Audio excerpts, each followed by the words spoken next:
time past and time future, what might have been and what has been, point to one end, which is always present. Garlic and sapphires in the mud clot the bedded axle tree. The trilling wire in the blood sings below inveterate scars, appeasing long-forgotten wars. The dance along the artery, the circulation of the lymph, are figured in the drift of stars. Ascend to summer in the tree, we move above the moving tree, in light upon the figured leaf, and here upon the sodden floor below the boarhound and the boar pursue their pattern as before, but reconciled among the stars.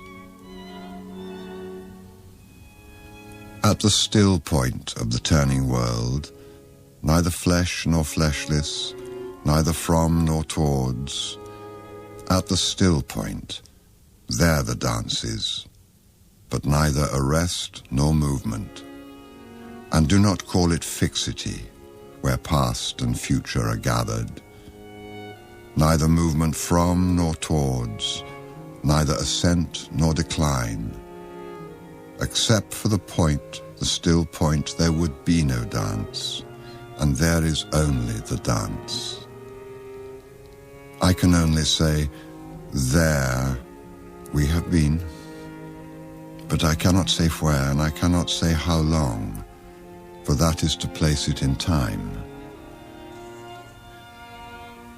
The inner freedom from the practical desire, the release from action and suffering, release from the inner and the outer compulsion, yet surrounded by grace of sense, a white light, still and moving, erhebung, without motion, concentration, without elimination, both a new world and the old made explicit, understood in the completion of its partial ecstasy, the resolution of its partial horror.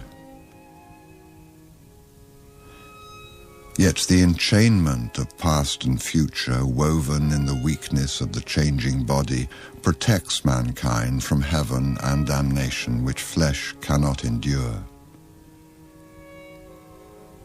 Time past and time future allow but a little consciousness. To be conscious is not to be in time, but only in time can the moment in the rose garden, the moment in the arbour where the rain beat, the moment in the draughty church at Smokefall be remembered, involved with past and future. Only through time, time is conquered.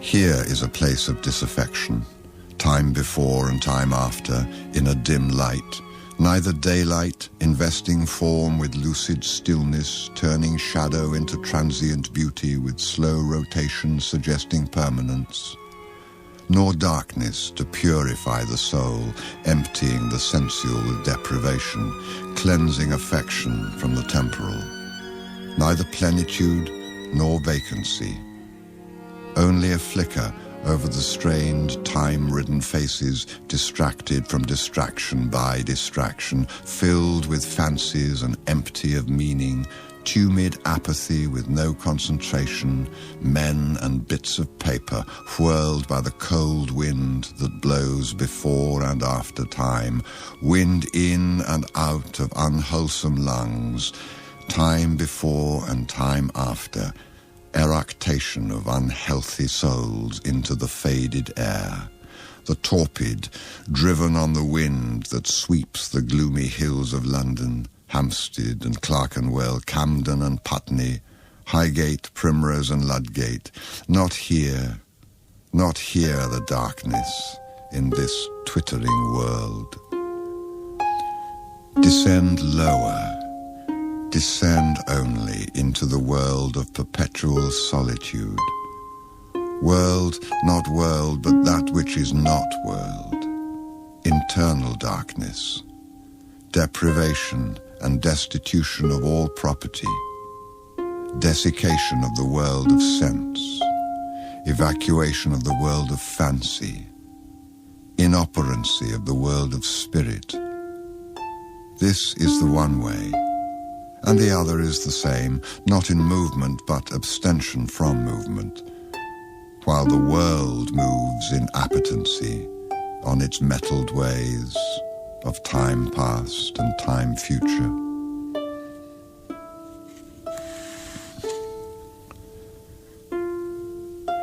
Time and the bell have buried the day.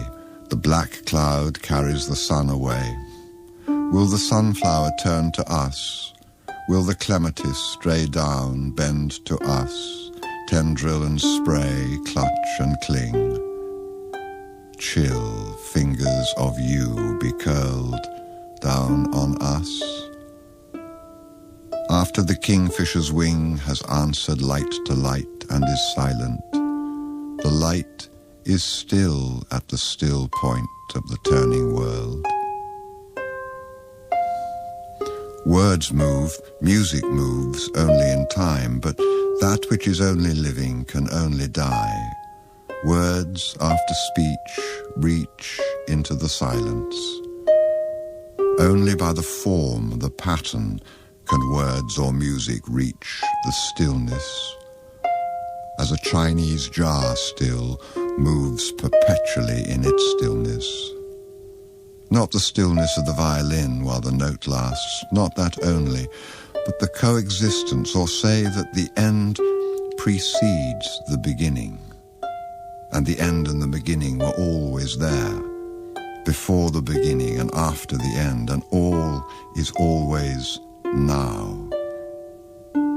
Words strain, crack, and sometimes break under the burden, under the tension, slip, slide, perish, decay with imprecision, will not stay in place, will not stay still. Shrieking voices, scolding, mocking, or merely chattering always assail them. The word in the desert is most attacked by voices of temptation. The crying shadow in the funeral dance, the loud lament of the disconsolate chimera. The detail of the pattern is movement, as in the figure of the 10 stairs. Desire itself is movement, not in itself desirable. Love is itself unmoving, only the cause and end of movement, timeless and undesiring, except in the aspect of time, caught in the form of limitation between unbeing and being. Sudden in a shaft of sunlight, even while the dust moves, there rises the hidden laughter of children in the foliage. Quick now, here, now, always. Ridiculous the waste, sad time, stretching before and after.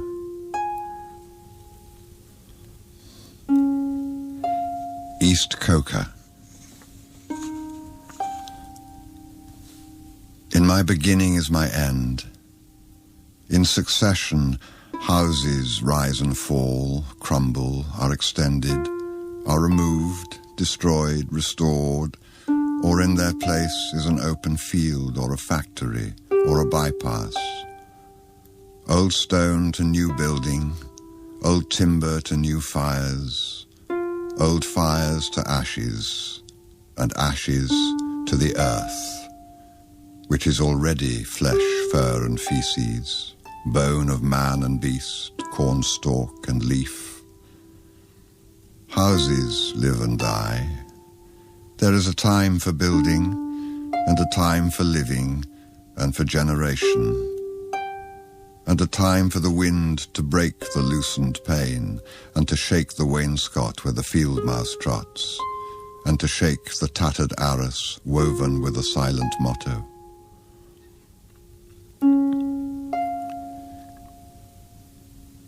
In my beginning is my end. Now the light falls across the open field, leaving the deep lane shuttered with branches dark in the afternoon, where you lean against a bank while a van passes, and the deep lane insists on the direction into the village in the electric heat, hypnotized. In a warm haze, the sultry light is absorbed, not refracted by grey stone. The dahlias sleep in the empty silence, wait for the early owl.